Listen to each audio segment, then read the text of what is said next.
You know what I've come to appreciate? Immersive art that takes you through an experience that you would never get otherwise. This is Hillary with TNN. We're still on sort of a break, but a lot of the gang will be back next week with some news content. But this exhibit that I'm speaking about ends January 24th.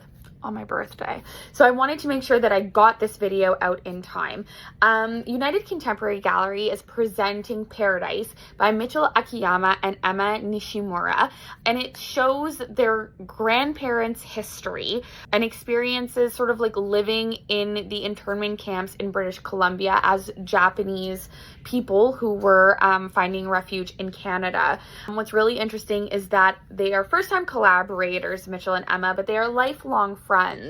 And they went back to British Columbia and to the spaces where their grandparents were and retraced their steps, documented it, and then recreated a lot of the scenes through film, textiles, and actual wood walls to recreate what those internment cabins felt like, to properly try to explain and show their grandparents' experiences. I've got the press release here, which is why I'm looking over at my notes, but I got to experience the exhibit, and it is like very breathtaking and shocking and thoughtful, intentional, and it's something that I felt resonated mainly from a Black displacement diaspora perspective, where people are removed from their lives, they're forced to be somewhere else, and what that looks like.